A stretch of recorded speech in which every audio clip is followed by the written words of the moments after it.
大家好，欢迎收看今天的 You First Talk。非常荣幸，我们有请到了来自白石南素里保守党的 Kerry-Lynne Findlay 做客我们今天的节目。Good morning, Kerry-Lynne. How are you? I'm good, thank you. Thank you for being here, Ni hao. Yeah, Nice to see you. it's our greatest honor to have you here today. Thank you. Yeah, so close to October 21st. Not much time left now. Actually, I am from South Surrey, Wairark as well, and you have been a very well-known, very successful politician. And today, would you like to introduce a little bit more about yourself? Sure. Well, I'm a lawyer by background, and I have 4 children, 3 daughters and a son. All of us, including me, graduated from UBC, and 3 of them so far have gone on to higher degrees, and one is actively helping me on my campaign, which is wonderful. And I work in South Surrey, we live in South Surrey, and I am very honored with the opportunity to represent my home and my community, and I have been in the federal government before. And I'm sure you have a very long-term relationship with the Chinese-Canadian community in your local area. I do. It goes back many, many years, starting probably when I was the honorary counsel, meaning I did legal work for the Chinese Benevolent Association. I've long time had a Chinese name, which I'm very honored to carry, and I have on all my business cards.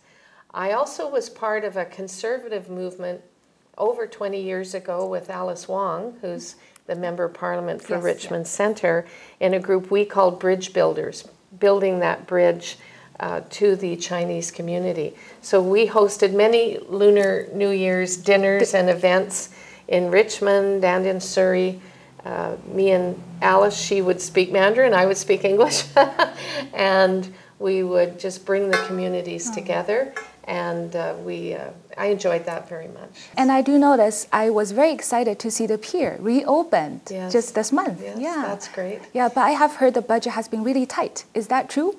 That is true. The pier in White Rock is an historic pier. It opened in 1914. It is a big tourist attraction for our community, and I think all of us who live there love walking on it and just taking in the view and the beaches and that sort of thing. So when it was damaged by a bad storm, this was very concerning, not just to everyone living there, but also the small business owners along the pier, because they count on tourism and the attraction of the pier to keep their businesses going. Restaurants, ice cream shops, souvenir shops, things like that. And I was just so pleased to see it reopen, but all the bills haven't been paid yet.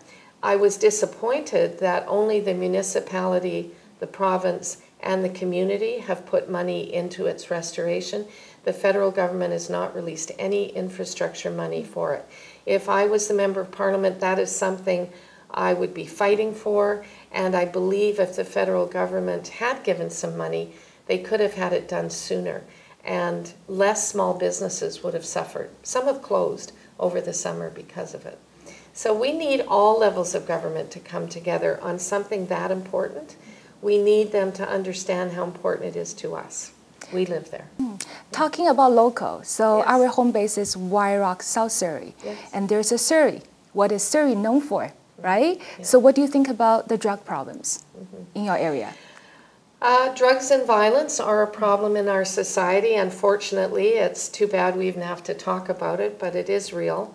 And we do believe in putting federal monies into prevention, into law enforcement. We have a solid record as conservatives of holding repeat violent offenders to account. We also have a record of putting victims first, victims' families, caring about them and the impact of crime on them. So we will continue with that motivation to look after law-abiding people, uphold the rights of victims, and if someone really is not interested in rehabilitation, if they are a repeat and violent offender, we have to be strong in condemning that, and we do have that record.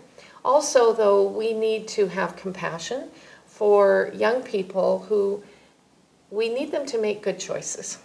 So we do believe in government funding, and I have been part of some of those announcements in the past.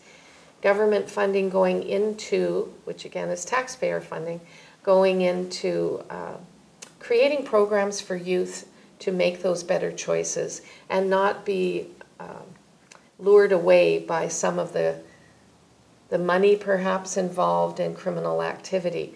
But it's never worth it. So we have a strong understanding of the advocacy and the teaching that is needed when kids are still in school so that they don't go into that lifestyle. Exactly. Being a mom, I really care about a safe and a very good communities, which I can see the future of my children where they grow. And I believe being a mom of 4, you're an expert in building a community like this. So would you be able to expand a little bit more on the education part? Well, I really believe in education. My dad was an electrician. He had a grade 6 education. He worked very hard and raised a strong family.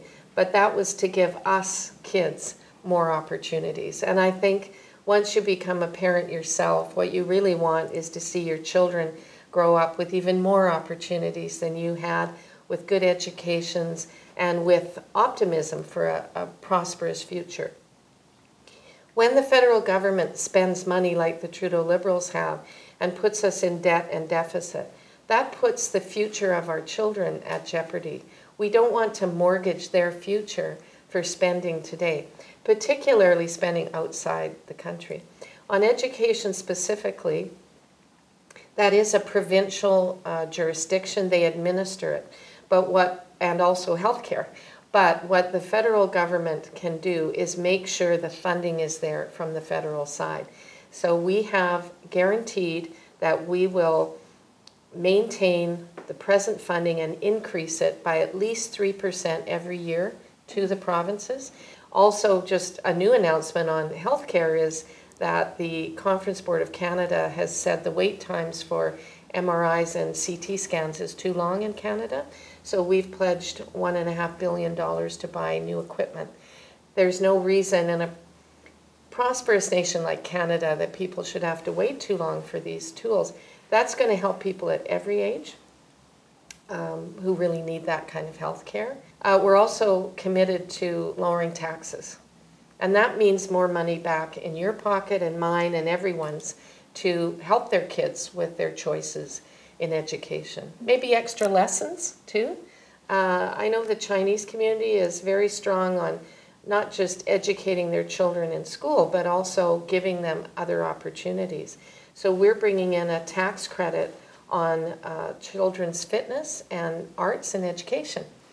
All of these are important. Good to know about all these changes may happen if you win the election. That's right. Right? In the conservative government under Andrew Scheer. I think all parties now are talking about affordability, but we started the conversation.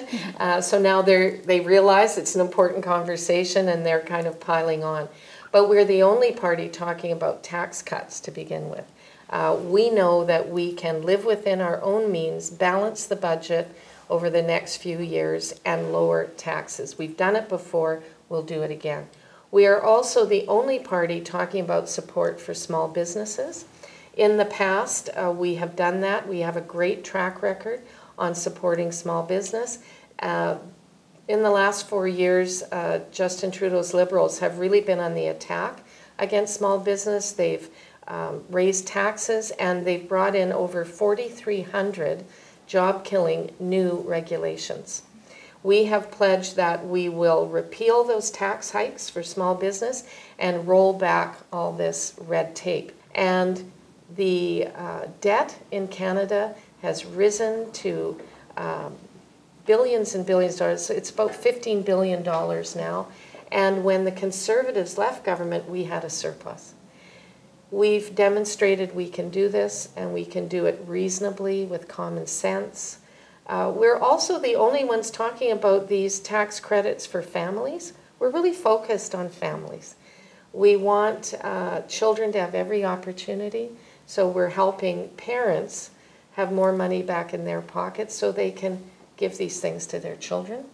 And I'm very proud of that. I think it's a very positive vision on the environment. We have a 62-page plan, which is written on conservative.ca on the website. And that plan is reasonable. It actually works on helping us meet our targets, but not with a job-killing carbon tax, because the tax itself that the Liberals are championing doesn't actually help with the environment. All it does is it makes everything cost more. So our plan is to go after heavy polluters, reward green with green credits. Homeowners, maybe if you do a renovation at home and you bring in a more energy efficient furnace, you can get a rebate on that. Or maybe better windows or better insulation. All of this is to reward people who are paying attention to this and not punish everybody when it's not everybody that's the problem. So if you win the election, how soon would you be able to see all these policy will taking place?